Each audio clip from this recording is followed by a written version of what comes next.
ॐ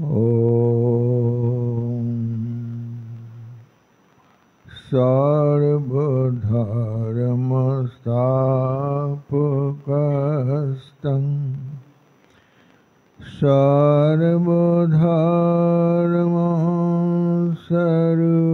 सर्वधर्मस्वरूपकः आचार्याणां महाचार्यो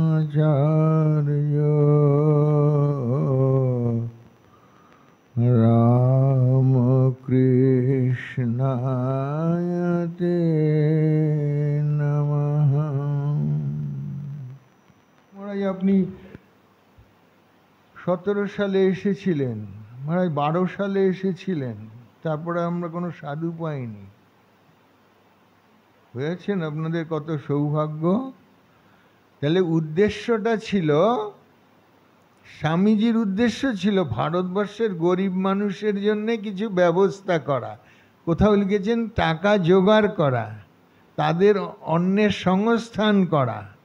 চিঠিতে পাওয়া যাবে, পত্রাবলীটা পড়ে ফেলতে হবে, তাই তো? এখন তো রান্না টান্নায় অনেক সময় টময় বেঁচে গেছে বিজ্ঞান এবং প্রযুক্তি এবং মা সারদা দেবী আসার পর। কেন?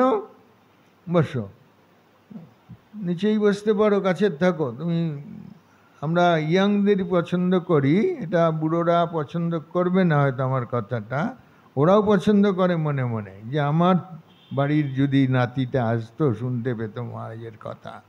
কিন্তু আনেন না আপনারা, আনার চেষ্টা করতে হবে। আসতে চায় না, এই তো, আসতে চায় না। কখন আসতে চাইবে? মোবাইল তো বুঝলাম, তার কল্যাণ হবে এইটা বোঝাতে পারেন না আপনারা, তাই তো? তাহলে মূলটাতে যেতে হবে, তাকে বোঝাতে হবে ওইটা তুই আমারটাও নে। আমি হলেও কে বলবো তোর ওটাতে হবে না, এটাও নে। ওই দুটো নিয়েই চল, কিন্তু দুটো কথা শুনবি, চল। কি করে এটা আরো ভালো করে ব্যবহার করা যায় সের উপরে আমি বলবো। বিভিন্ন সেমিনারে আমাদের এই বলছে, এই যে সমস্যাটা বললেন যে এই মোবাইলটায়, সেটা বলতে গেলে তো আমার 3-4টে বক্তৃতা লেগে যাবে। আজকে তো আমি 50 মিনিট কি 1 ঘন্টার জন্যে সময় পাবো হয়তো বলতে, তাই না? তো আধা ঘন্টা হয়েই গেল, ধরুন 7:30 বাজতে গেল।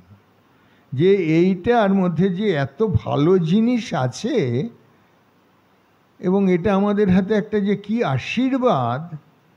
যারা ফোন ছিল না এরম অবস্থায় তো এখানে অনেকে আছেন বয়স্করা, তাই তো?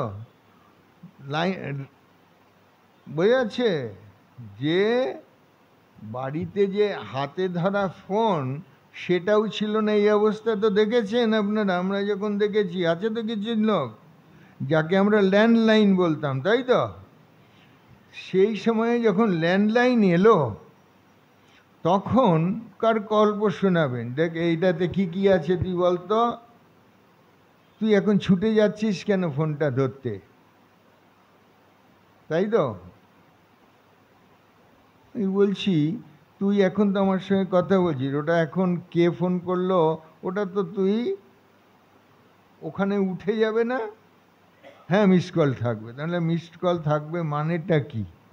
যে কে করেছে, কখন করেছে, সেটা থাকবে। তাহলে তুই তো পরেই রিং ব্যাক করতে পারবি। তাহলে তোর ছোটাছুটি আর করতে, বলুন পরের শব্দটা কি বলতে চাইছি? হ্যাঁ, ওই স্কুলের, আমি যখন স্কুলের সেক্রেটারি ছিলাম বরানগরে, ছেলে মেয়েদের যখনই আমি বলতাম এরকম প্রশ্ন, ওরা একসঙ্গে ছোটাছুটি করতে হবে না এরকম।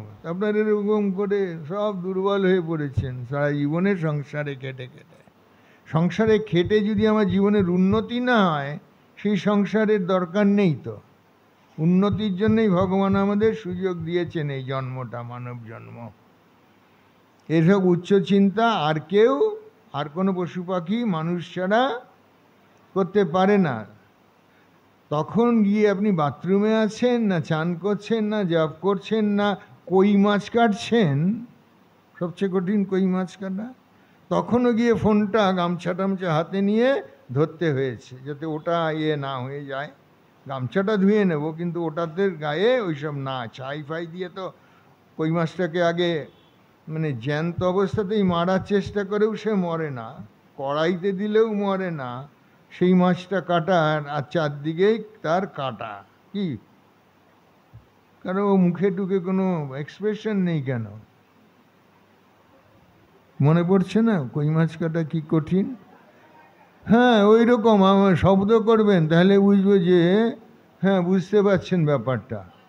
সেই অবস্থাতেও তাহলে গিয়ে টেলিফোনটা ধরার চেষ্টা করতে হয়েছে। কেন?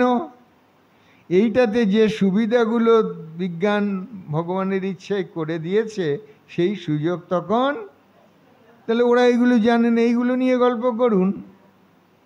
ওই আরে মা তো মোবাইলের অনেক কিছু জানে, ও মাকে এবারে আজকে আস্তে আস্তে অথরিটি মানবে। আপনারা ওদেরকে ওইগুলো বারণ যা করবেন তা কোনো দিনই কেউ শুনবে না। আপনারা শুনেছেন কি মা বাবার সব কথা? এই প্রথম মা বাবাকে এই কথাটা বলি। আজকে তারা 80 কমে কেউ 90 পায় না। আমাদের নরেন্দ্রপুরে সবাই 90 দিয়ে শুরু করে সব সাবজেক্ট। কেন বলি আমি যে তারা কতটা ব্রিলিয়ান্ট, তাদের আমরা কি দিচ্ছি? শুধু বকছি। আর তারা খারাপ কিছু করছে, ভালো কিছু করছে না, এইটা তাদের একটা বোধ এনে দিচ্ছি, তারা আমাদের থেকে দূরে থাকতে চাইছে। আচ্ছা, আমি কি ভুল বলছি বলে মনে হয়? ঠিক বলছি? তাহলে আমাদের 70 বছর হলেই বা কি 60 বছর হলেই কি আমরা যদি ভুলই করে যাই? আপনি আগে জানুন যে এটা কি সুবিধা হয়েছে, তাই তো? এটা টেক্সট মেসেজ লেখা যাচ্ছে, 5 মিনিটের সময় নেই আমার অত গল্প করার কথা। আমি হাওড়া স্টেশনে ওইখানে দাঁড়িয়েও আমি ওই ট্রেনে যাব, তোমার সঙ্গে ওখানে 1 মিনিট দেখা করব, আমি তোমাকে ওই জিনিসটা দিয়ে যাব। ইম্পসিবল ছিল। বাবা আসাম গিয়ে, আমার ছেলেবেলার কথা একটা বলি, আসাম গিয়ে একটা চিঠি লিখলেন পোস্টকার্ডে, 5 পয়সার পোস্টকার্ড, নিরাপদে পৌঁছাইয়াছি ইত্যাদি। আমরা ছেলে মানুষ এইটুকু আমরা বাড়িতে, মায়েরা বেশ খুশি, যাক বাবা নিরাপদে পৌঁছে আছে। আমি চিঠিটা নিয়ে বললাম, এ তো 15 দিন আগের লেখা, এর মধ্যে কত নিরাপত্তা হানিকর কত কি হতে পারে, তখন 5-6-এ পড়ি, বোঝা যাচ্ছে? তাহলে ওই পোস্টকার্ডটাতে তারা নিরাপদে পৌঁছিয়াছিতেই তারা আনন্দ পেত। কি যুগ গেছে! কি আপনারা তো পোস্টকার্ডের যুগ দেখেছেন? তাহলে এটা কি মারাত্মক উপকারী, আর তাকে আপনারা বলছেন ওরা শুধু মোবাইল ঘাটে। কি বোঝা যাচ্ছে? না, এটার কি উপকারিতাগুলো তাদের কাছে বলতে হবে, সেইগুলো ব্যবহার কর দেখি, তাই তো? তুই যা মনে মনে ভাবছিস আজকে পুরো সারাদিনেরটা লিখে ফেলতো দেখি, ওর ইন্টারেস্ট আসবে, ও টাইপ করার মতো ওটার মধ্যে টাইপ কর। এটার ইংরেজি করত, হিন্দিওয়ালাদের বলি আমরা হিন্দি করত। উদুবারে আমাকে তো বোঝা যাচ্ছে যে এইভাবে তাদের আসলে শেখাচ্ছেন, না বকে, ওকে না কি আজকাল কথা বলে না হ্যাটা করা, না হ্যাটা করে ওর মধ্যে জাগরণ হবে কি না? বুদ্ধি একটাই, চৈতন্য একটাই। কি বোঝা যাচ্ছে? ওটা আলাদা নয়। যে খুন করছে তারও বুদ্ধি লাগে, যে দুর্নীতি করছে তারা সব বুদ্ধিমান লোকরা করছে, মুটে মজুর রিক্সাওয়ালারা দুর্নীতি করছে না। মিছে কথা যারা বলছে তাদের প্রচণ্ড মেমোরি প্রয়োজন, নাহলে বারবারই কন্ট্রাডিক্ট করবে। দেখেন না 3 বা 4 বার শুনানি হয়। আচ্ছা, বোঝা যাচ্ছে কি এটা ধর্মকথা হচ্ছে? আমি এরকম কিছুক্ষণ করার পরে আমি জিজ্ঞাসা করি এটা কি ধর্মকথা হচ্ছে? বলুন, কি আপনারা উত্তর দেন না কেন? হ্যাঁ বা না একটা কিছু তো বলবেন। হ্যাঁ, কি করে? হ্যাঁ, না বুঝতে পারি না, গালাও পাচ্ছি না, কিছুই পাচ্ছি না। এই ছেলেটা তুই ওই সব দিকে ঘুরতো দেখি, একবার এদিক থেকে একবার ওই দিক দেখি, যে কথা বলতে চায় তার হাতে তুলে দে, কে কথা বলছিল তার হাতে দে, দেখবি শোনা যাবে। বর্তমান যুগে যে সমস্যাগুলো সেগুলো আপনিও তুলে ধরছেন। সমস্যাগুলো না, আমাদের জীবনের প্রয়োজন, এইটা না বোঝালে হবে না। সমাজের সমস্যা তো আমার কি, আমি ইনভলভ হতে হবে। আমি মানে এই যে আমি বলি না, তাই তো, এইখানে আসতে হবে। এটাকেই উপনিষদ বারবার বলছেন আত্মা আত্মা আত্মা।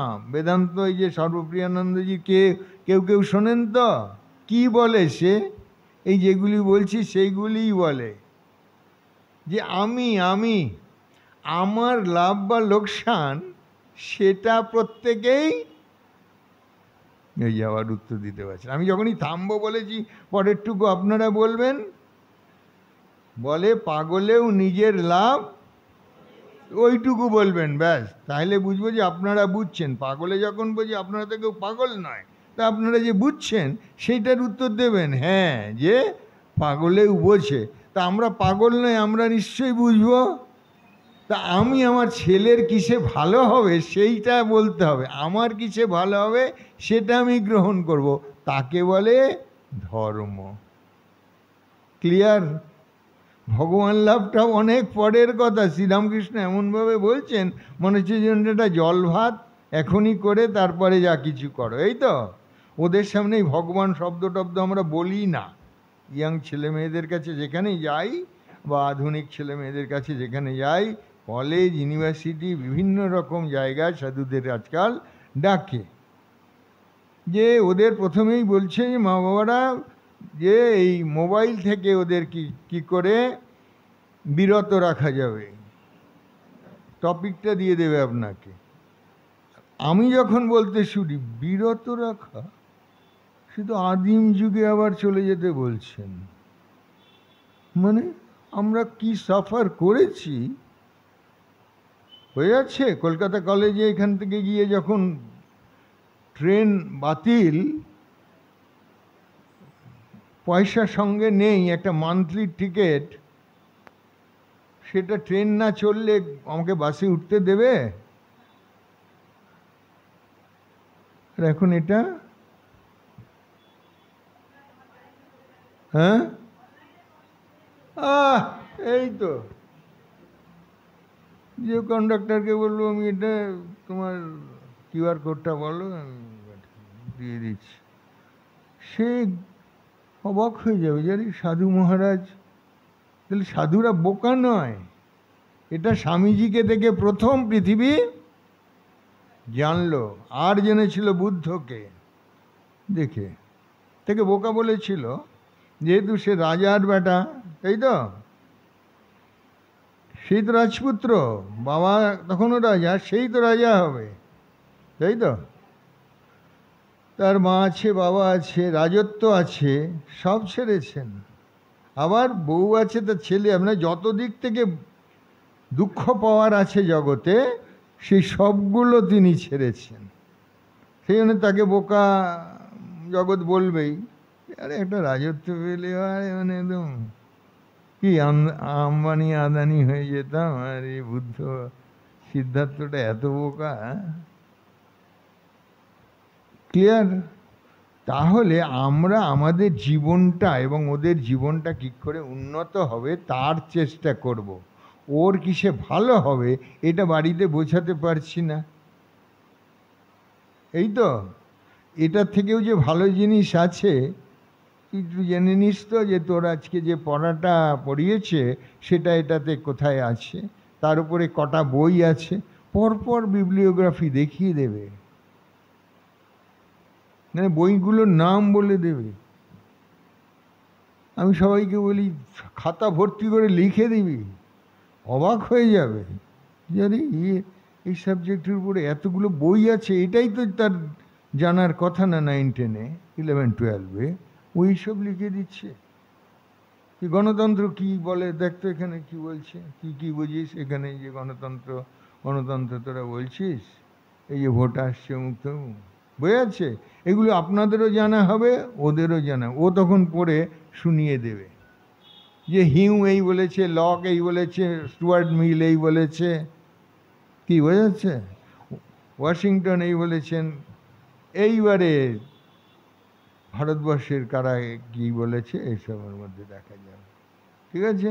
সেখানে প্রত্যেকের মধ্যেই সেই লিঙ্কনের কথাটা গ্রহণযোগ্য, সকলেই গ্রহণ করেছে, যে government of the people, by the people and for the people, এর নাম হচ্ছে গণতন্ত্র। বললেন আচ্ছা মা এইসব কী করে জানে? আরে মা তো একটা গ্র্যাজুয়েট, তো আপনাদের গ্র্যাজুয়েট হয়েছেন, তারপরে আর কোনো ওইসবের চর্চা করেননি, ওই ছেলের জন্য মেয়ের জন্য করার কথা ছিল। যে মায়েরা, আমাদের মায়েরা, তাই তারা আবার স্কুল টিচার ছিল, বাবা হেডমাস্টার ছিল, বুঝতে পারছেন তো? তাহলে আমরা কতটা তাদেরকে ব্যবহার করতে পেরেছি, আর আপনারা ব্যবহৃত হন এইভাবে। কেন? এখানে ভগবানের কথা আমি বলি না, ফুল বেল পাতার কথা বলি না। কেন? স্বামীজি সে কথা বলেননি, বলছেন do good and be good, be good and do good, that's the whole of religion. ধর্ম কাকে বলে বলতে গিয়ে বলছেন বি গুড, ভালো হও আর ভালো করো, এই হচ্ছে ধর্ম, বুঝে যাচ্ছে? ভগবান বললেন, আত্মা পরমাত্মা কিছু বললেন কেন? ওই যে আত্মা আমি যেটা, সেইটিকে সকলেই বুঝতে পারে, আমি আমি আমি, তাই তো? তাহলে ওই আমিটা প্রত্যেকেই তো আমি, আলাদা আলাদা করে তো আমি, সকলে এটা বুঝতে পারছেন তো? ওই তাকে বলে আত্মা। আত্মা মানে, আত্মা মানে কে বলবে? আত্মা মানে নিজে, তাই তো? ঠিক আছে, সকলে আত্মবোধ, আত্মজ্ঞান, আত্মজিজ্ঞাসা, বুঝেছে? আত্মপ্রকাশ, হ্যাঁ, আত্মবুদ্ধি, এই যে আমি আমি করি আমরা, বুঝতে পারি নিজে, হ্যাঁ, সেইটা হচ্ছে আমি। সেইটি শাস্ত্র বলছে তার কোনো জন্ম হয়নি, তার কোনো মৃত্যু নেই, তার কোনো জরা নেই, তার কোনো ব্যাধি নেই। তাহলে জগতে আমরা এসে এইগুলি যদি ভারতবাসী হয়ে না জানি, ভারতবর্ষের এইগুলো জেনে ওরা অমর হওয়া কাকে বলে, আমাদের মৃত্যু হয় না, আমির মৃত্যু হয় না, যার মৃত্যু হয় সেটা হচ্ছে আমার এই দেহটার, ওই দেহটা আমি নই। একটু বোঝা গেল কিছু? বোঝা গেল কিছু? যার মৃত্যু হয় মানে আমাকে যেদিন নিয়ে যাবে, যার মৃত্যু হয়েছে সেটা কিন্তু আমি নই। তাহলে আমি আর আমার দেহ, আমার শরীর, পরেরটা কি হবে কথাটা? বাহ, এই তো, এইটুকু বুঝলেই হয়ে গেল যে আমি আর আমার দেহ, হ্যাঁ আমার দেহ বলি তো, আমার হাত বলি, তা আমার হাত আর আমি এক হই। আমার বাড়ি বলি, তো বাড়ি আর আমি এক হই। ভারতবর্ষ কি করেছে বলুন দেখি, ভাবা যায়? ওরা যা যা করেছে তার মধ্যে প্লেন আবিষ্কার করেছে, তাও স্বামীজি দেখে যাননি। 1904 সালে আমেরিকার রাইট ব্রাদার্সরা করেছে, দু ভাই। স্বামীজি চলে গেছেন 2 বছর আগে। কত খুশি হতেন মানুষটা, বুঝেছে? যে তিনি যত বিজ্ঞানের উন্নতি হবে তত বলছেন যে কি হবে, আমাদের উচ্চ চিন্তার সুযোগ আসবে। মানে আমাদের সাধারণ কাজকর্ম করতে যে মায়েরা হেসে লেসে লেসেল, এই সন্ধেবেলা আপনারা এখানে যারা আছেন, এটা একটা বিশাল পরিবর্তন না 50 বছরের মধ্যে? 70 সাল দেখেছেন এরম লোক তো অনেক আছেন, 7-এর দশক। কি মাথা নাড়ুন, একটু হাঁ করুন, হ্যাঁ বলুন, কী রে বাবা, এদের তো একদম চিমটি কেটে কথা বলাতে হবে নাকি? আমার কথা শুনেই তো সবাই হ্যাঁ হ্যাঁ করে। তাহলে কি উন্নতিটা হয়েছে, যারা জানে তারা বুঝতে পারবে যে কোথায় আমরা এসে গেছি, তাই তো? এখন রান্নার জন্যে গ্যাস টাকাস, আর আগে সবার জানা আছে কয়লার উনুন সাজানো, তাই তো? পাতা উনুন হোক আর বসানো উনুন হোক, তাই তো? পরিষ্কার। ওই কয়লা টুকরোগুলো ভাঙা অমুক তমুক, হ্যাঁ, তারপরে গুল দেওয়া, ঘুটে দেওয়া করেছি কি না আমরা? সেই জন্য আমরা বুঝি যে না, অনেকে ব্যাপারটা ভাবে যে এই তো আধুনিক যুগ হচ্ছে। আধুনিক যুগ একদিনে আসেনি, অনেক পরিশ্রমের ফলে আমরা যে সাফার করেছে যারা, তাদের সাফারিংয়ের বিপরীতে ভগবান তাদের এটা এনে দিয়েছে, যাতে আগে শুধু ওই রান্নাঘরে তাদের মায়েদের সারাটা দিন সারাটা জীবন কেটে যেত। তাদের কাছে আর অন্য কোনো জগতের মানচিত্র তারা স্বপ্নে দেখত কি না সন্দেহ, কারণ যা করে তাই তো স্বপ্নে দেখে।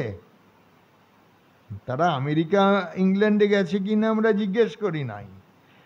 পাড়ার ওই ছোট গলিটার মুখে পর্যন্ত জল আনতে যায় একটা পাড়ার যে একটা গভর্নমেন্ট কল থাকতো, টিউবওয়েল, সেই পর্যন্ত এসে পাঁচজনে একটু কথা বলা ছাড়া আমরা তার বাইরে বাস স্ট্যান্ড পর্যন্ত তাদের যেতে দেখিনি।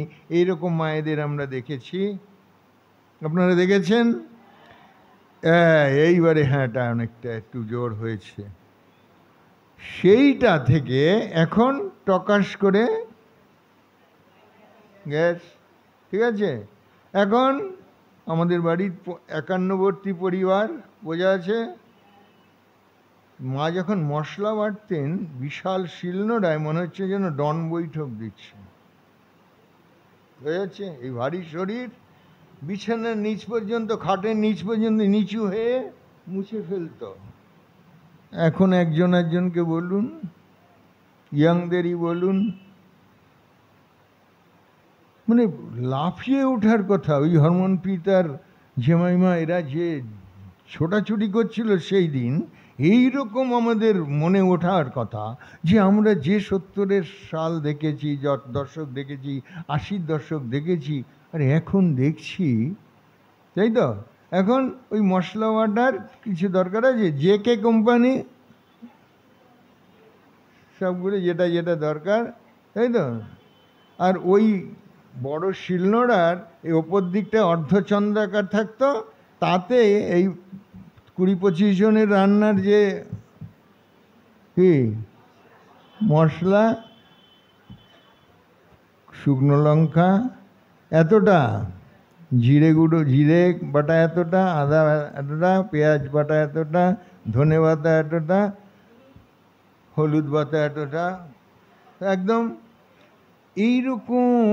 মানে 2 ঘন্টা ধরে একবার ভাত ফুটছে তো আধা ঘন্টা দুটো করে ফেললো। ডাল বসিয়ে আবার, মহারাজ সব জানে, অনেকে বলে। আমি বললাম না, সব জানি না, কিছু জানি। তাতেই আমরা বুঝতে পারছি যে কি ঘটে গেছে, তাই তো? তাহলে টাটা কোম্পানি, সে টাটা সল্ট, যে ব্রিজ তৈরি করতো, লোহার কারখানা, রেলের লাইন, তারা এখন নুন বিক্রি করছে। 50 বছর আগে যদি তাদের ডিরেক্টর, তাদের চেয়ারম্যানকে বলা যেত যে আপনারা নুন বিক্রি করুন গিয়ে, আপনার মানহানির মামলা করে দিত। যে আমরা ভারতবর্ষের 1 নম্বর তাই তো আয়রন অ্যান্ড স্টিল কোম্পানি। আমাদের আয়রন ওর, মানে আয়রনের যে আকর, লোহার আকর, পুরো ঝাড়খণ্ডটা তাদের কেনা ছিল। অনেকের জানা নেই, এগুলো জানলে তখন বোঝা যাবে যে তারা কীরকম ধনী ছিল বা আছে। এখনও অনেক গুণ বেড়েছে। তো তারা দেখলো যে কবে কোন গভর্নমেন্ট একটা ব্রিজ করবে, অর্ডার দেবে, একটা রেলের ইঞ্জিনের অর্ডার দেবে, তার জন্য আমরা বসে থাকবো? মায়েদের রান্নাঘরে ঢুকতে হবে, সেখানে নুনটা লাগেই মিষ্টান্ন দ্রব্য ছাড়া। কি ঠিক বলছি? কোনো মিষ্টান্ন দ্রব্য ছাড়া, আর সব কিছুতেই একটু নুন লাগে। কারা এটা ভেবেছে? এত বড় কোম্পানি যারা কোটি কোটি ডলারের একটা ট্রানজ্যাকশন করে, 15 কিলোমিটার একটা লাইন হবে, সবটা ওকে দিতে হবে। 150 বিঘার উপর দিয়ে নতুন লাইন হবে, এই নদীটার উপর দিয়ে ব্রিজ হবে, এগুলি সব কন্ট্রাক্ট পাত টাটা কোম্পানি। তাঁরা নুনটা কেউ ছাড়ছে না, যে যেখানে 2 পয়সা আসবে সেটা আমরা কি নেব, তাতে তারা এটা করেছে। এই সবটা মিলে আমাদের কি লাভ হয়েছে মায়েদের? বাহ, দুটো বলতে হবে, সময় কমেছে, কষ্ট, একে বলে টাইম আর এনার্জি। যা দিয়ে জগতে যা কিছু আমরা সৃষ্টি করি তা হচ্ছে টাইম আর এনার্জি দিয়ে। সে যে ফিজিক্সে ফার্স্ট ক্লাস ফার্স্ট হয়েছে সেও এটা জানে, আবার আমরাও জগৎকে তাই দেখছি। যে একটু চিন্তা করে, যা কিছু আমরা করি এই দুটো দিয়ে, টাইম সময় এবং, বুঝেছে? তাহলে এই দুটোকে যে সেভ করতে পারবে সে কি করতে পারবে? কি করতে হবে? উন্নতি করতে পারবে। বাহ, বুঝেছে? উন্নতি করতে পারবে। না হলে ওই শুধু রান্না, আর যেখানে বাঙালি মানে কচু গাছটা আর কলা গাছটার আগা থেকে ওপর পর্যন্ত তারা খায়, কত পদ তা দিয়ে করবে, তাদের বিকেল 4টেতেই চান করতে যেতে হতো, 3টেতে যেতে হতো সবাইকে, 12টা 1টার মধ্যে, আর যাদের অফিস ছিল তাদের 10টার মধ্যে 9টার মধ্যে খাইয়ে। বুঝে যাচ্ছে কি পরিশ্রম! কি মা সারদা দেবী এসে গেছেন, ওনারা লীলা প্রসঙ্গকার লিখছেন, লীলা প্রসঙ্গে, এই এখন একটা বইয়ের নাম অন্তত বললাম, তিনি লিখছেন যে এই যে তাদের এত পরিশ্রমে তাদের উচ্চ চিন্তা করার জীবনে আর কোনো সুযোগ ছিল না, আসেনি। তাহলে সেই সুযোগটা আমরা পেয়েছি। যেখানে 7-8 ঘন্টা তারা রান্নাঘরে দিত, সেখানে এখন 1.5-2 ঘন্টায় আমাদের সব হয়ে যাচ্ছে, তাই তো? 1 ঘন্টায় অনেকের হয়ে যায়। আবার ফ্রিজ হয়েছে, যে একবেলা রান্না করে পরের গরম করে নিলেই হবে গিয়ে। এই যে আপনারা এই সন্ধেবেলা এরকম 70 সালের কোনো জায়গাতে এরকম মায়েরা বিকেল বা সন্ধেবেলা এখন 8টা বাজতে যাচ্ছে, আপনারা বেরোতে পেরেছেন কোনো দিন? কী করে বেরোতে পারছেন? বিজ্ঞান প্রযুক্তি আমাদের প্রথম সবচেয়ে বেশি ব্যবহার হচ্ছে প্রতিটি রান্নাঘরে। কি? মিক্সি, গরম জলের জন্য গিজার, বুঝে যাচ্ছে? ঠান্ডা জলের জন্য ফ্রিজ, তাই তো? বোতল বার করে নিয়ে, আরে বলতে পারছেন না ঝটপট, তার মধ্যে করে কোল্ড ড্রিঙ্কসে যত রকম বাজারে আছে, তাই তো? স্প্রাইটও আছে, কোকোকোলা আছে, কে কোনটা খাবে? আর আমাদের সাধুদের বলা হয় অর নেই, মানে সব কটাই খাবে, ডাবও খাবে, শরবতও খাবে, কোথাও উৎসব। তো মহারাজ লোকেশ্বরানন্দজি বলছেন, বুঝলে বসন্ত, এই ড্রিঙ্কসের মধ্যে কি রাখবে? শরবত না, বুঝেছে? তখন এই কোকোকোলা এইসব বেরিয়েছে, অন্য কিছু ড্রিঙ্কস। কফি রাখবে না চা রাখবে? উনি উঠে বললেন, মা সাধুদের অর নেই, সবগুলোই রাখতে হবে। যে শরবত খেলো সেও একটু পর বলে, ডাবটা আমায় দেখালে না, তাই তো? ওটা কি দিচ্ছে? ওটা মনে হয় একটা কোল্ড ড্রিঙ্কস, দেখি দেখি দেখি, ওটা হয়ে যাচ্ছে। তাহলে সবই রাখার জন্য একটা বড় ফ্রিজ রাখতে হবে। বন্ধু তার 2টো ছেলে তার 2টো বন্ধুকে নিয়ে আসবে, মেয়ে তার 2টো বান্ধবীকে নিয়ে আসবে, তাদের তো আপ্যায়ন করতে হবে। দোকানে তখনই যেতে পারবে না, সবই ফ্রিজে রাখা। আর আগে মায়েরা দুধটাকে ঠান্ডা করে করে করে করে করে ঢেকে রাখতো, যাতে ওটা ছানা না হয়ে যায়, দই না হয়ে যায়। কত কষ্ট গেছে, বুঝা যাচ্ছে? তাহলে আমাদের উপরে মা যে এসেছেন, এই কষ্টগুলো করেছেন, তিনি বলছেন অবতার এসে, অবতার লীলার সঙ্গিনী বা প্রফেটরা আসলে তারা যে দুঃখগুলো কষ্টগুলো অনুভব করেন, সেইগুলো আপনা থেকে সমাজে দূরীভূত হয়ে যায় তাদের সাধনার শক্তিতে। বোঝা গেল? তাহলে এতক্ষণ যে আমরা যেটা বললাম সেটা কী জন্যে হয়েছে? এই অবতার যখন আসেন, তার লীলা সঙ্গিনী মানে মা সারদা দেবী শক্তি, আর তার ব্যাখ্যাকার হচ্ছে স্বামী বিবেকানন্দ। এরা যে জিনিসগুলিকে পছন্দ করেছে যে নারী পুরুষ নির্বিশেষেই আত্মস্বরূপ, তাদের সকলকেই জীবনের উদ্দেশ্য ভগবান লাভ, তাই তো? সেটা করতে হবে, না হলে জীবন বাহ। তাহলে বৃথা কেন হয়েছে? যে আমাদের কাটও কাটতে হয়েছে, তাই তো? ঘুটেও দিতে হয়েছে, গুলো দিতে হয়েছে, উনুন সাজাতে হয়েছে, তাই তো? তারপরে রান্না শুরু, তাই তো? তারপর কখন শেষ হবে, আর যখন যে খেতে চাইছে তাকে একটা দুটো কিছু দিয়ে দেওয়ার মতো মায়েদের বুদ্ধি কি ছিল? তাহলে সেই বুদ্ধিটা এখন আরও কত বেশি উন্নত এবং উন্নততর সমৃদ্ধতর হতে পারে, তার সুযোগগুলো তারা আসার ফলে এইগুলো এসে গেছে। আপনারা যেখানে এসেছেন,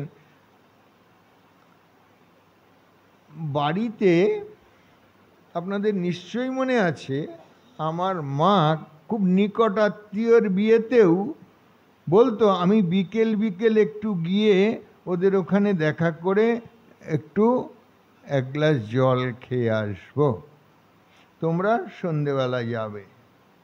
কখনো তিনি ওখানে অ্যাটেন্ড করতে পারেননি, লৌকিকতা এবং পরিচয় এবং আত্মীয়তার সূত্রে ওই যে ভালোবাসাটুকু ঠিক ওই দেখাটি করবেন এবং এক গ্লাস জল চেয়ে খেয়ে আসবেন। কারো মনে পড়ছে কিছু এরকম বাড়িতে শুনেছেন? এই দিকটাতে কোনো, এরা তবু একটু হাসছে টাসছে, এদিক তো কিছুই কি এইগুলো জানা আছে কি?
200-300 বছরে করেছে, সেইটা আমরা এখনো 80 বছর স্বাধীনতার কি হয়নি, তার মধ্যে আমরা ওটা করেছি।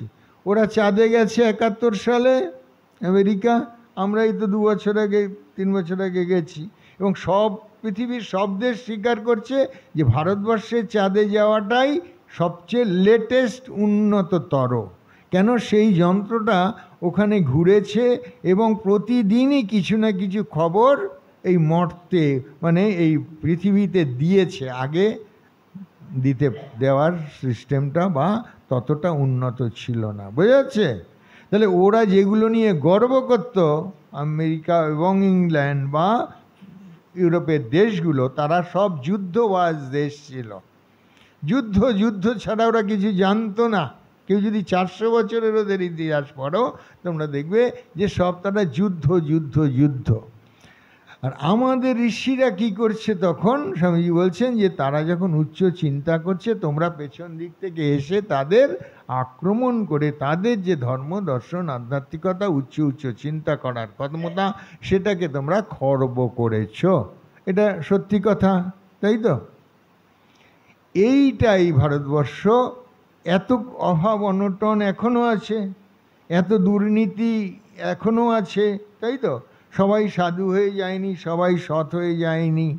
তথাপি যদি এই দুর্নীতি এবং অসততা কমতো, তাহলে দেশটা কতটাই না, বাহ, এই তো বুঝতে পারছেন। তা সেই জন্যেই আমাদের কি দরকার? আগে স্বামীজি বলছেন মানুষ গড়া। কে না মানুষ হতে চায়, কে না ভালো হতে চায়? সবাই তো ভালো খুঁজছে। কি সবাই ভালো খুঁজছে না? এই এক ঝুড়ি সবে মাত্র একদম বোটা কেটে নিয়ে লাউগুলো বাজারে নামলো, লোকে নখ দিয়ে সেগুলো এরকম করে আঁচড় দিচ্ছে। কেন বলুন তো?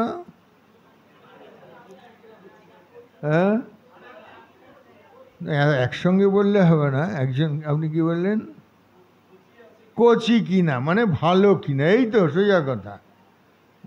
হ্যাঁ, সব কিছুতে তাই। একজন ভালো ডাক্তার দেখে দিতে পারো, একজন ভালো মাস্টার, একজন ভালো প্রফেসর, একজন ভালো ম্যাম, এই সাবজেক্টের ওই সাবজেক্টে ভালো স্কুল।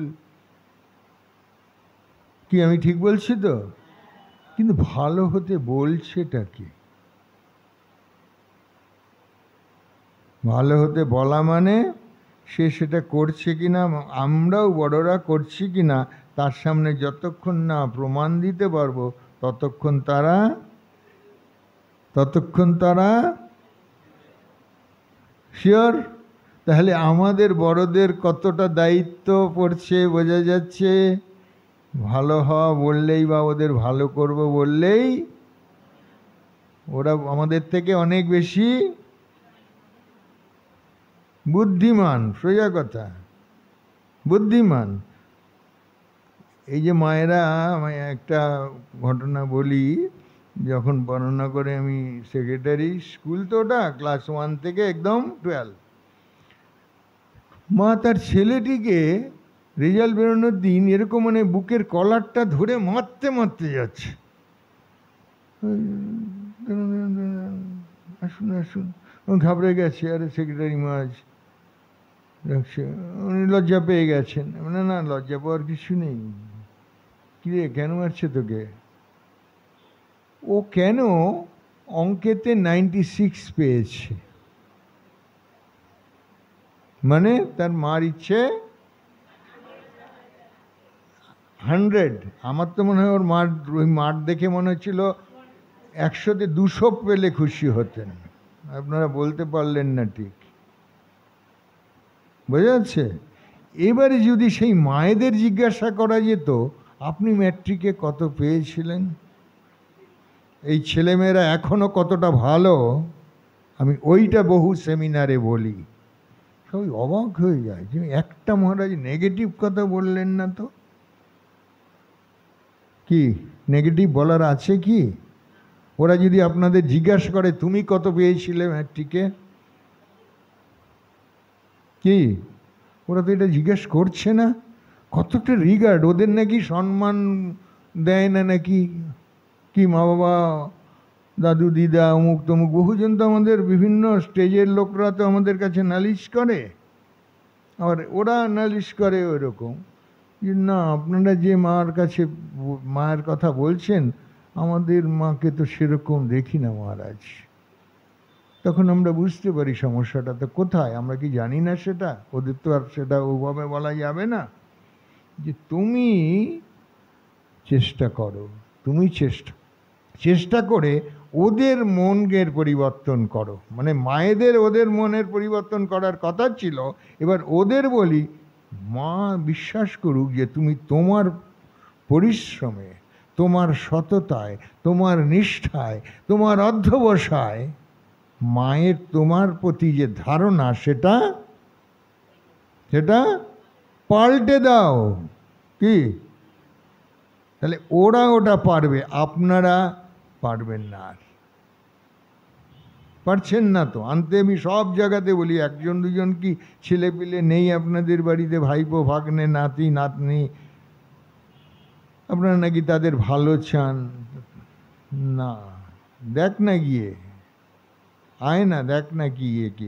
কিন্তু দুর্ভাগ্য আমার মতো করে হয়তো অনেকে এরকমভাবে তো সবাই বলে যে আপনি যেভাবে বলেন এইভাবে তো সকলে বলে না, ওই ভগবান ভগবান এইসব মহা মুশকিল ওদের সামনে। না, ওটা স্বামীজি করেননি। ঠাকুরের সন্তানরা তাদের নিয়ে হাসি ঠাট্টা মজা রাজা মহারাজের জীবন পড়লে এগুলি জানতে পারেন যে তাদের কখনো কোনো উপদেশ, এমনকি সাধু ব্রহ্মচারীকেও তিনি কোনো উপদেশ, জানা আছে এগুলো তো? এই যে মহাপুরুষ মহারাজের ওখানে একটা লেখা আছে যে তোমরা ভগবানের উপর বিশ্বাস রেখে ধ্যান জপ নিজের জীবনটা উন্নত করার চেষ্টা করো, শাস্ত্রপাঠ, সদ্গ্রন্থ, সৎ বন্ধু ইত্যাদির সঙ্গে মিশে মিশে জীবনটাকে উন্নত করার চেষ্টা করো। এইটা তাদের বলতে হবে যে কি করে জীবনটা উন্নত হয়। কি জীবনটা উন্নত কিভাবে হবে এটা জিজ্ঞেস করলাম, যে সত্যের কি প্রয়োজন আছে, যদি মিথ্যা আচার করে এইরকম এটা ওটা করা যায়। একটা মেয়ে ওখান থেকে বললো, যাকে প্রশ্ন করেছি একটা মেয়ে ওখান থেকে বললো, মানে সবই 8, 9, 10, 11 এরকম, বুঝলেন? একটা মেয়ে ওখান থেকে বলছে সত্য মিথ্যা বললে 1000 ঝামেলায় পড়তে হয়। কি সাংঘাতিক উত্তর নয়? আর কিছু বাকি আছে ওদের কাছ থেকে আপনাদের? ও যদি এটা বুঝে থাকে, ও যদি সেটা পালন করে, চেষ্টা করে, আমরা পাল্টে যাব, মা বাবা পাল্টে যাবে। বোঝা যাচ্ছে যে সত্যের কিরকম শক্তি। তখন আমি বললাম, কেউ বলতে পারবে ও যে বলল এইটা ঝামেলায় পড়তে হয় এটা ঠিক? বললো হ্যাঁ ঠিক। কেন? কেন বলতেই ও বলল যে একটা মিথ্যাকে ঢাকতে আরও অনেকবার মিথ্যা বলতে হয়। কত যুক্তিশীল! 9, 10, 11, 12 ছেলে মেয়েদের সামনে আমি এই ধরনের প্রশ্ন করছি। কেন? ওরা ভাবে যে এইগুলো উপদেশে তো আছেই। বর্ণপরিচয় কে না পড়েছে যে সদা সত্য কথা, তাতে কোনো কাজ হয়েছে কি? এখানে আমরা যে এতজন আছি, আমি সব সভাতে এই কথা বলি। কি তোমাদের খুব দেরি হয়ে যাচ্ছে না তো? তাহলে আমি আর একটু বলি ব্যাপারগুলো। এগুলো না জানলে এখানে ধম্ম কথা বলার জন্যে শুধু না, যেখানে একজনও আমি ইয়াং দেখি তাদের জীবনটা কি করে, এটা স্বামীজির আসলে অবদান। স্বামীজি তাদের জীবনটাকে বলছেন মানুষ চাই, মানুষ চাই, আর সব এমনিতে নেই, আর সব হয়ে যাবে। তবু ঠিক বলেছ, বোঝা যাচ্ছে? এখন সমাজটা দেখলে মনে হয় না এই কথাটা ওই 100%-এর থেকে 200% সত্য। যেগুলো অন্যায় করছে সেগুলো মানুষ নয়, মানুষের মতো এই রকম মনে করতে হবে, তাহলে কোনো দোষ নেই। তাদের থেকে আমরা তাহলে আপনা থেকেই দূরে থাকতে পারবো। তাদের বন্ধু বলে ভাবার কোনো কারণ নেই। বাহ, এই তো এই এখন একটু মানে আমি 1 ঘন্টা বলার পর এখন আপনাদের একটু মানে অনেক মহারাজ ছিল যারা 6-7 ঘন্টা গান না করলে ওদের গলা খুলতো না। তা আমাদের মঠে ওরম বলা হয় যে অমুক মহারাজ 2-3 ঘন্টা গান করার পরে বলতো এই তো সবে শুরু করেছি, আমার গলাটা খুলছে, তাকে 5-6 ঘন্টা সুযোগ দিতে হবে। এরকম তো কোনো ফাংশনে দেওয়া সম্ভব না, তাই না? সেই জন্যে অর্চনালয় ছিল এদের সুরদের, ঠাকুরের সন্তানদের খুব সঙ্গ করেছেন উনি। হ্যাঁ, এন্টালিতে দেবেন মজুমদার ঠাকুরের গৃহভক্ত, তার বাড়ির পাশে, তার ওখানে উৎসব হতো। ওইসব মহারাজকে 3 দিন ধরে এক একজনকে সকাল থেকে বসিয়ে দিত, যে সকাল থেকে উনি গান করবেন 10টা পর্যন্ত, তাও আসল অনুষ্ঠান শুরু হবে 10টা থেকে। 6টার থেকেই উনি গান করছেন, তাহলে 4-5 ঘন্টা উনি সময় পেলেন এইটা মিন করার জন্য। বোঝা যাচ্ছে? কেউ তাকে নিয়ে রসিকতা করুক, যা কিছু করুক, পরে বলতো যে সত্যি 3-4 ঘন্টা পর যা গাইল না, এইরকম হয়ে যাচ্ছে। তা সেইটা যে সত্য। আচ্ছা, তবু তো আমরা এইখানে যে কয়জন আছি সকলেই কি আমরা মিথ্যে কথা বলিনি? এই কথা কি আমরা অস্বীকার করতে পারি? কি আশ্চর্য না? সবাই আমরা জানি সত্য ভালো। স্বামীজি ওটা নিয়ে, সেই জন্য বিদ্যাসাগর যে ওটা লিখেছেন ওটা ওনার পছন্দর ছিল না। বলছেন কেন সত্য কথা বলবে এইটা না তাদের বোঝানো পর্যন্ত যারা স্বামীজির আরও বেশি পড়াশোনা করবেন তারা এগুলি পাবেন। এগুলি সব জীবনী গ্রন্থে নেই, ঠিক আছে? শঙ্করী প্রসাদ বসু বা তার রিসার্চের 8টা খণ্ড, মেরি লুই বার্কের 5টা খণ্ড, এইগুলো পড়তে হবে। জীবনে এই সুযোগ আর আসবে না। একটু একটু করে 2-4 পাতা করে পড়ে ফেলুন, পড়ুন, দেখবেন। তিনি বলছেন যে এই যে আমরা ছেলেবেলা থেকে শুনছি, কেননা বর্ণপরিচয় শ্রীরামকৃষ্ণও পড়েছেন, এটা জানবেন, এমন একটা বই, বুঝেছেন? শ্রীরামকৃষ্ণ পড়েছেন, স্বামী বিবেকানন্দ পড়েছেন, কিন্তু তবু স্বামী বিবেকানন্দ সেটাকে ওইভাবে পছন্দ করেননি। উপদেশ দেওয়ামূলক স্বামী বিবেকানন্দ কিছু পছন্দ, সেই জন্য এটা কোথার থেকে এলো? তার ওই মনোভাবটা আসলে শ্রীরামকৃষ্ণের। শ্রীরামকৃষ্ণ কাউকে এটা করো আর ওটা করো না এরকম কোনো কথামৃতে, কি বোঝা যাচ্ছে? সবচেয়ে দুর্দান্ত যার কথা বলুন, কার কথা বলতে যাচ্ছি? ঠাকুরের সঙ্গীদের মধ্যে, ঠাকুরের সন্তানদের মধ্যে গৃহী কি কে বললেন? গিরিশ ঘোষ। গিরিশ ঘোষ বলছেন তিনি কখনো আমাকে কোনো কিছু করতে, বোঝা যাচ্ছে, আর আমাদের না ছাড়া কোনো কথা নেই। তাহলে কি আমরা ঠাকুরের ভক্ত? কি আপনার না করাতে নাতি ভালো হয়ে যাবে, ছেলে ভালো হয়ে গেছে কি? তাহলে আমরা কেন না করব?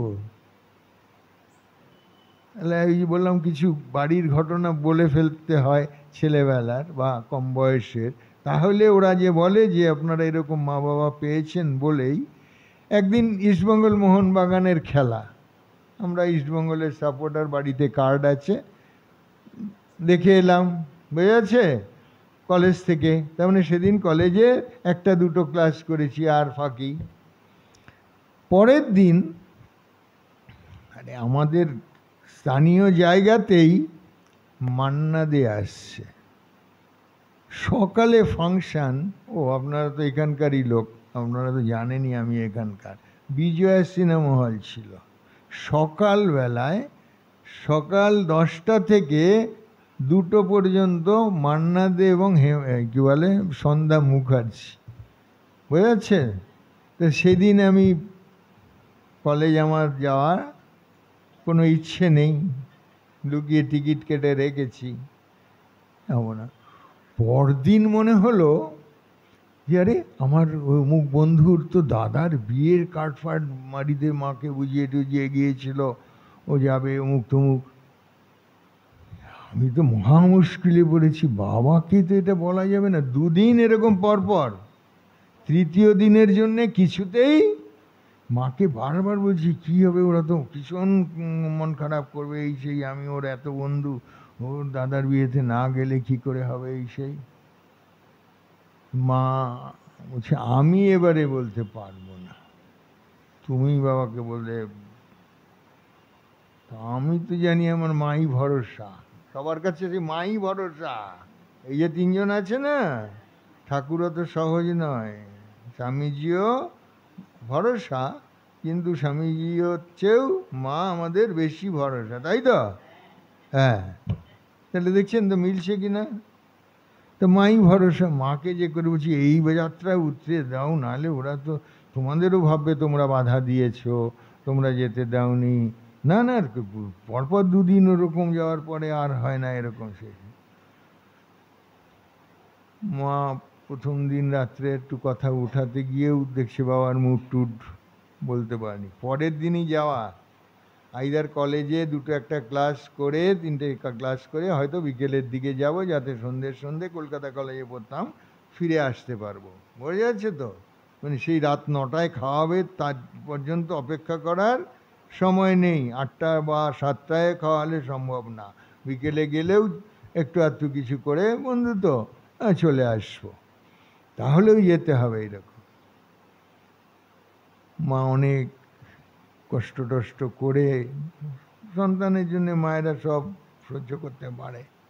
বাবাকে বলছে, বাবা এরকম খবরের কাগজটা পড়ছিলেন, এরকম নিচে নামিয়ে রেখে বলছে ওকে বলে দাও কালকেও যদি ওর যেতে হয় তাহলে যেন কলেজে গিয়ে আগে নামটা কাটিয়ে নিজের মতো যা খুশি করুক। বুঝেছেন? মানে ওর পরে আর কোনো কথা বলার থাকবে না। আজকাল নাকি ঘ্যাজর করে, অনেক যুক্তি দেখায়, বায়না করে, মানে ওই সব কথা হচ্ছে ফাইনাল। মানে উনি আর দ্বিতীয় কথা তার কাছে আর বলা, এই রকম। তাহলে কিরম ব্যক্তিত্বগুলো বুঝুন। মা বললে চোখে জল ফেলতে ফেলতে, না যেতে হবে না, আমি ওদের বুঝিয়ে দেবো যে ও আগের দুদিন এরকম গেছে, ওর বাবা কিছুতেই। কলেজে যাব রেডি, মন খারাপ। মা আরেকবার লাস্ট ট্রাই বাবাকে করছে, হয়েছে ওই সময় যে বেরিয়ে যাব আমি, তারপরে পুরো কলেজ করে ফিরতে পারি। আর যদি ওটা হয় তাহলে তুমি ওকে বলো, মানে বাবা সরাসরি আমাকে বলবেন না, বুঝেছে? যে আর কোনো দিনই যদি এরকম একদিন দুদিনের ওর আগে থেকে প্রোগ্রাম থাকে তাহলে তোমায় যেন জানাই, তুমি আমাকে জানিয়ে দেবে, তার আগে গিয়ে আমি ওর নামটা কাটিয়ে আসবো। আমি তাতে হ্যাঁ বলেছিলাম, এটা আমার ভালো মনে আছে। জন্য এই বেলা রক্ষা করো, আবার কালকে থেকে অন্যায় করতে পারবো, এটা একটা মনোভাবনা বর্তমানকালে, বোঝা যাচ্ছে? সেইটার জন্যে না, মানে প্রতিজ্ঞা আমাকে রাখতেই হবে, সেইটা মেনে নিয়েই আমি ওটা বলেছিলাম। ক্লিয়ার? পরিষ্কার হচ্ছে কি না যে কীরকম মা বাবা পাল্লায় আমরা পড়েছিলাম, তাতে কি আমাদের ক্ষতি হয়েছে? কি তাইলে মা বাবা বকবে না, মা বাবা আমাদের লক্ষ্য রাখবে না, যা খুশি করবো, সেটা আবার কোন মা বাবা চায়? এই তো, তার মানে এমন ব্যক্তিত্ব যে ওইটা করিয়ে ছাড়বে, যে ও যেন ওর ভালোটা বোঝে। মানে উনি বলছেন বলে সেটা করতে হবে তা না।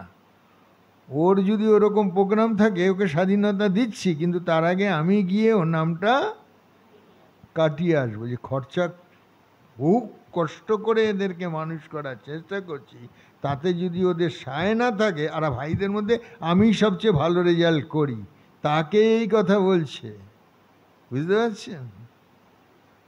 এগুলো নিজেদের কথা হয়ে যায়, দরকার নেই। কিন্তু দৃষ্টান্তের জন্য এগুলি আমাদের বলার দরকারও বটে। অনেকেই বলেছেন, আর আপনি বলবেন, এতে কোনো দোষ নেই।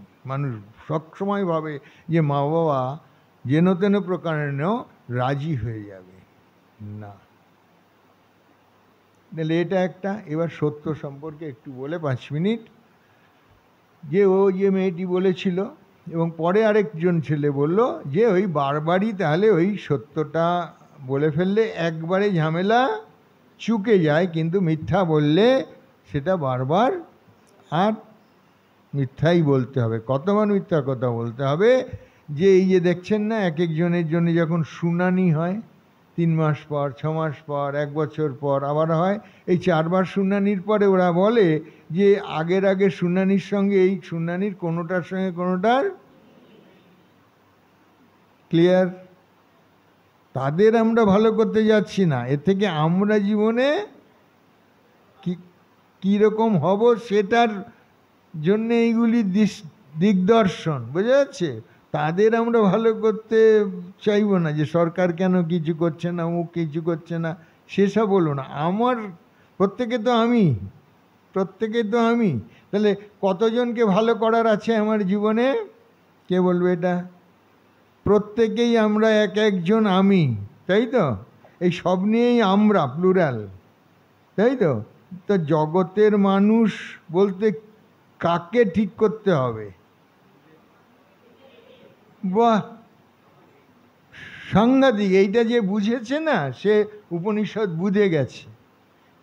আত্মতত্ত্ব মানে নিজে আসলে জীবনে একজনকে ঠিক করার আছে, সে একজন হচ্ছে আমি। সবাই তো আমি, দুষ্কৃতকারীও সে জানে আমি, ভালো মানুষও জানে আমি, সাধু মানুষও জানে আমি, অধ্যাপকও জানে আমি, আবার মুটে মজুর রিক্সাওয়ালা অশিক্ষিত সেও জানে তাকে যে আমি, তাই তো?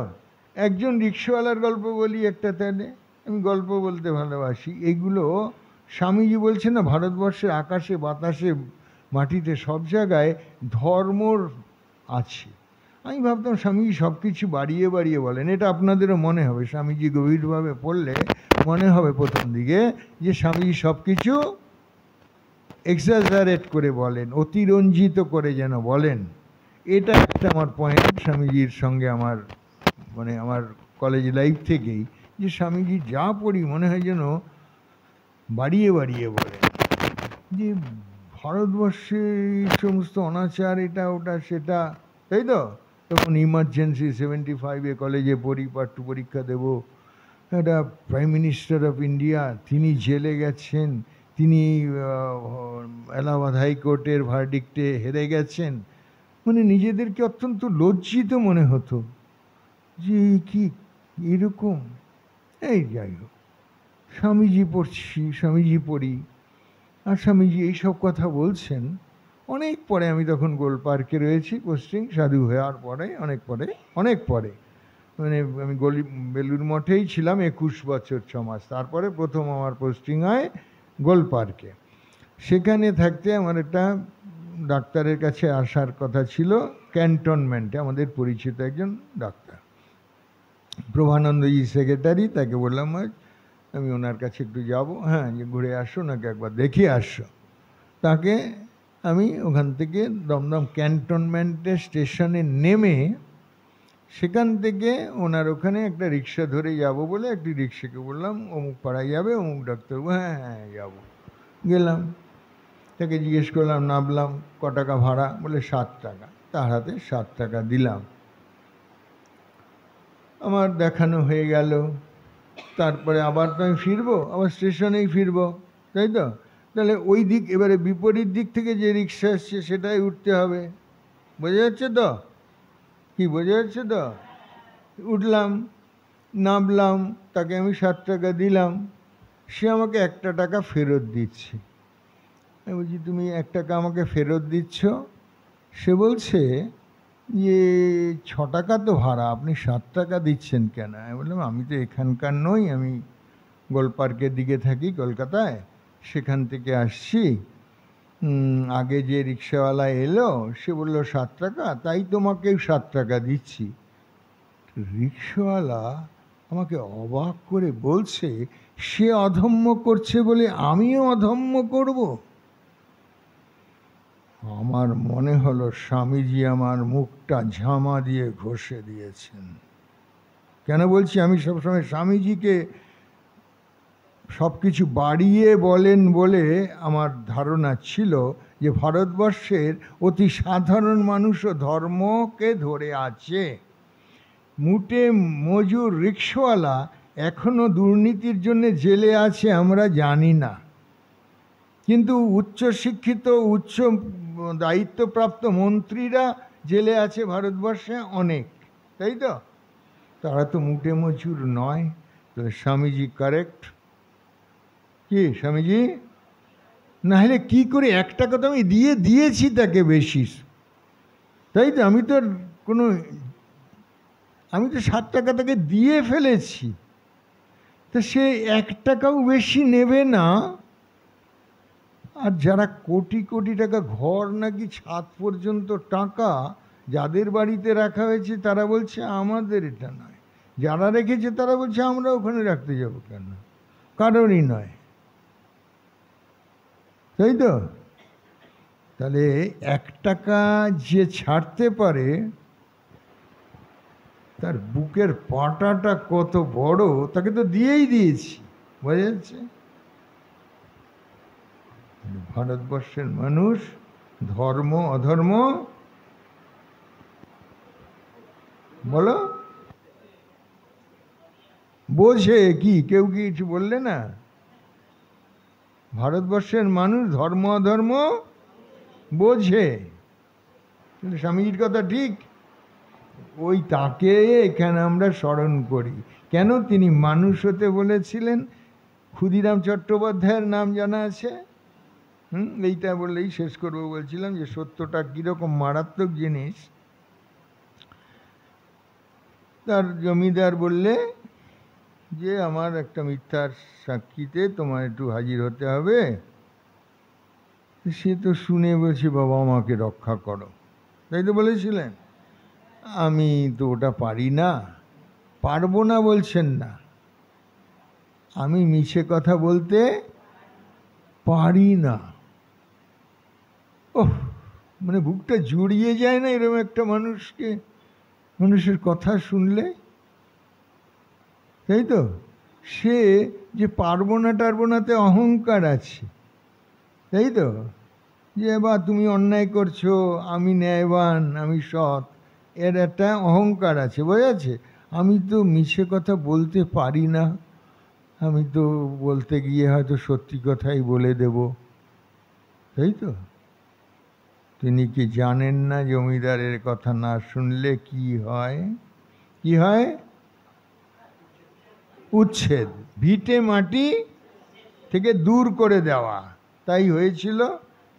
তিনি কি বলেছিলেন? যে যা করেন রঘুবীর, এগুলো পড়তে হবে, ওই লীলা প্রসঙ্গের শব্দটা আমি বললাম। তিনি বলছেন যা করেন রঘুবীর, এই বলে তিনি, বুঝে যাচ্ছে? হ্যাঁ, এই হ্যাঁটা দরকার। কতটা পারবো না পারবো আগে তো বুঝতে হবে। তাহলে তিনি চলে এলেন অন্যত্র। যাচ্ছেন যখন, তখন তার শুধু বড় ছেলের জন্ম হয়েছে, মেয়ের জন্ম হয়েছে, কাত্যায়নীর এবং রামকুমার, তাই তো? সোজা কথা, তখন এদের জন্ম হয়নি। একটু দূরে যেতেই গামারপুকুর গ্রামে তার আরেকজন বন্ধু, তাই তো, শুকলাল গোস্বামী, হ্যাঁ, ওখানে রামানন্দ রায় জমিদার তাড়িয়ে দিলে। আর এ বললে আরে কত দূর যাবে এই ছেলেপিলে নিয়ে, আমার বসত বাড়ির পাশে জমি আছে, তা থেকে এখানে তুমি ঘর বেঁধে থাকো। তিনি বুঝলেন যে ভগবান ওই জমিদার রূপে তাকে ওখান থেকে উচ্ছেদ করেছেন, আবার ভগবান এই বন্ধু রূপে আমাকে, উনি সেখানেও বলছেন রঘুবীরের ইচ্ছাই পূর্ণ হোক, তাই তো? আবার এই কথাটা যেই মনে রাখুক আর না রাখুক, একজন মনে রেখেছিলেন। বলুন তো কে? মানে এই যে উনি মিথ্যা সাক্ষী দিলেন না, উনি উচ্ছেদ হলেন, এই ঘটনাটা আর কেউ না জানুক, একজন মনে রেখেছিলেন। কে?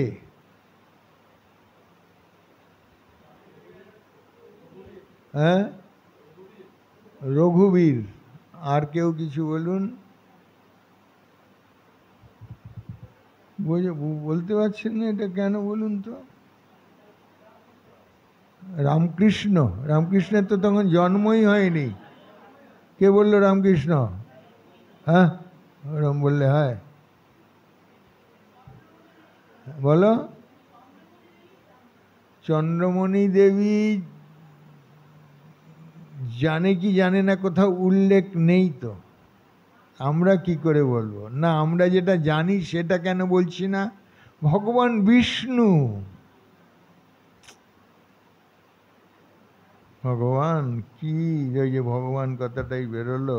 ভাবছিলাম ছেলে মেয়েদের সামনে এই ভগবান কথাটা না বলে পারি কি না, তাই না? আপনাদের অবস্থাটা কি হলো?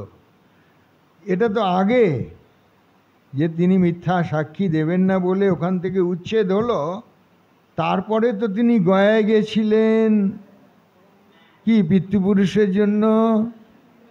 কি সেখানে কি গয়াধাম কার জন্য? হ্যাঁ, কে বলছে?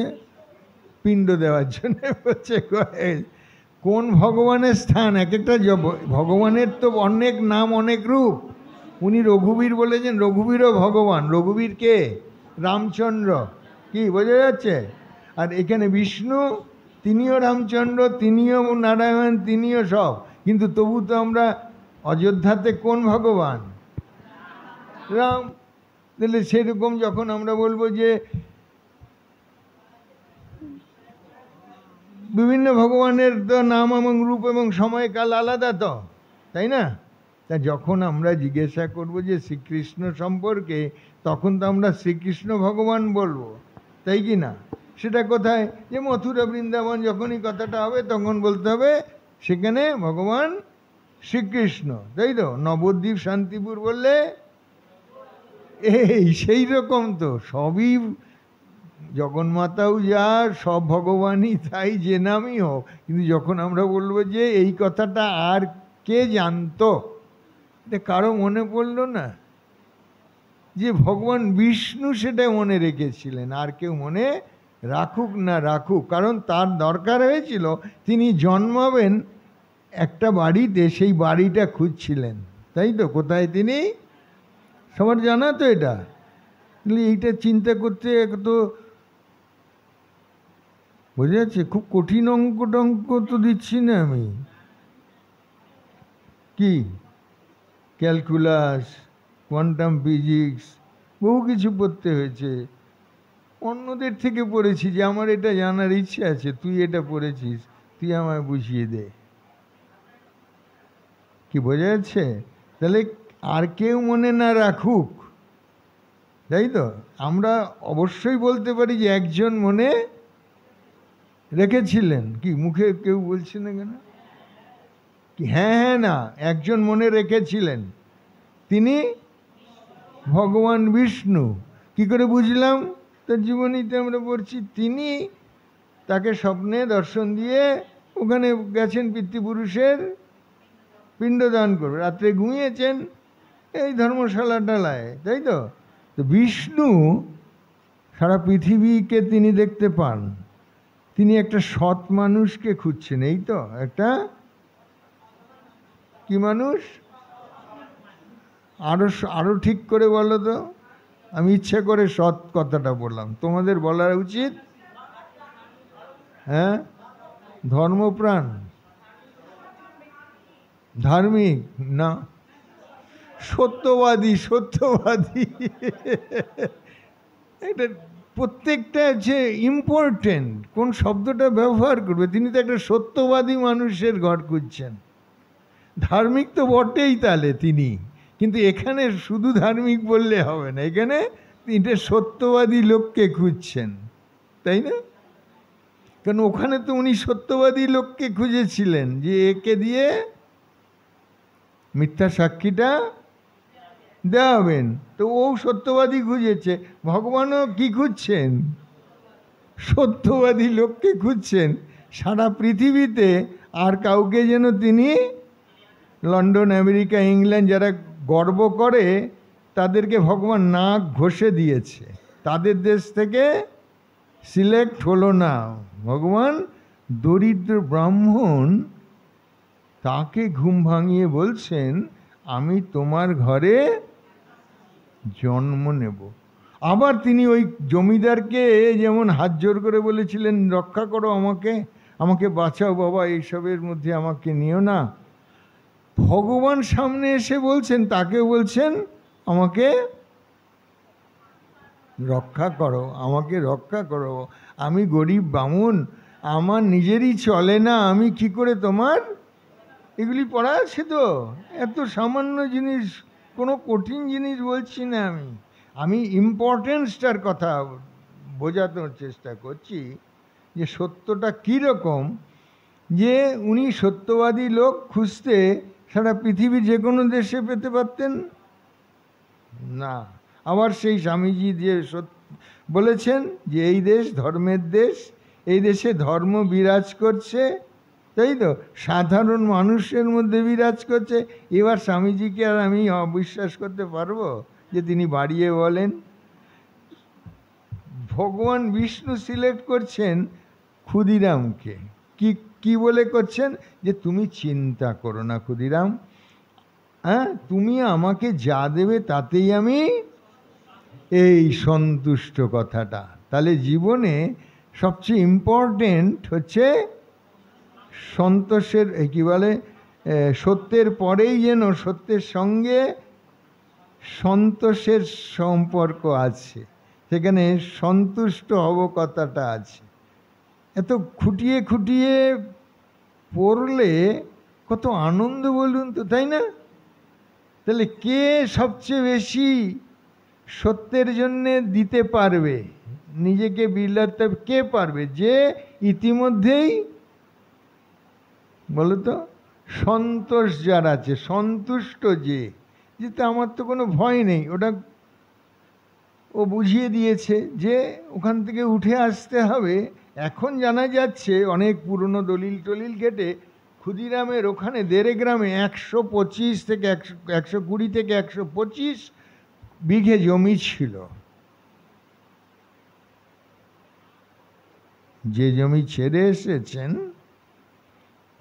বোঝা যাচ্ছে, তাকে আমরা বলছি দরিদ্র বামুন।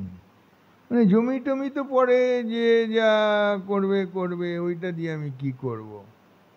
সেই জন্য ওটাকে তিনি কোনো সম্পদ বলেই, বোঝা যাচ্ছে কত কি আছে এগুলির সঙ্গে। মানে একটা প্যারাগ্রাফ পড়ে না বইটা বুকের উপর রেখে শুয়ে চিন্তা করতে, আজকে আর পড়বো না। এরকম একটা মানুষ হতে পারে? ভগবান বলছেন তুমি চিন্তা করো না, তার চিন্তাটা দূর করছে যে তুমি যা দেবে তাতেই আমি সন্তুষ্ট থাকব, তাই তো। এবারে আমি একটা, যে আমার নিজের একটা প্রশ্ন, আচ্ছা, ভগবান সত্যস্বরূপ, ভগবান তার ঘরে জন্মাবেন, এটা আমাদের কাছে খুব একটা বড় কথা যেন কি? তিনি সত্যস্বরূপ একজনকে পেয়েছেন, তিনি নিজে সত্যস্বরূপ, সত্যবাদী একজনকে পেয়েছেন, তার ঘর বেছে নিচ্ছেন তার কষ্ট হলেও। এটাকে আমরা এমন কিছু যেন গুরুত্ব দিচ্ছি না। এর চেয়ে বেশি মোর স্ট্রং হচ্ছে জমিদারের সত্যবাদীকে খোঁজার চেষ্টা। আচ্ছা, যে দুর্জন, যে অত্যাচারী, যে, বোঝা যাচ্ছে একজন জমিদার কি হয়, নিষ্ঠুর, যে মিথ্যাচার করেই সারাটা জীবন যাপন করছে, তার আশেপাশে তো সব মিথ্যাচারীরা, মিথ্যাবাদীরা ঘুরে বেড়াচ্ছে। তাদের যে কেউকে বললে তো সে আনন্দের সঙ্গে আরও 5 বিঘে জমি পাবে, 10 একর জমি পাবে, ওর প্রিয় হয়ে যাবে জমিদারের, তাকে ডেকে নিয়ে গেলেই তো তিনি জিতে যেতেন। যে নিজে মিথ্যাচারী, যে নিজে দুর্জন, সেও তার পক্ষে সত্যবাদীকে খুঁজছে। এটা খুব স্ট্রাইকিং না? অবাক করা কাণ্ড না? সারপ্রাইজিং না? বোঝাতে পারিছি? তাহলে কোনটা বেশি ইম্পর্টেন্ট, যে দুর্জনও সত্যের মর্যাদা জানে? একটাই শুধু উত্তর হবে। ধন্যবাদ, নমস্কার।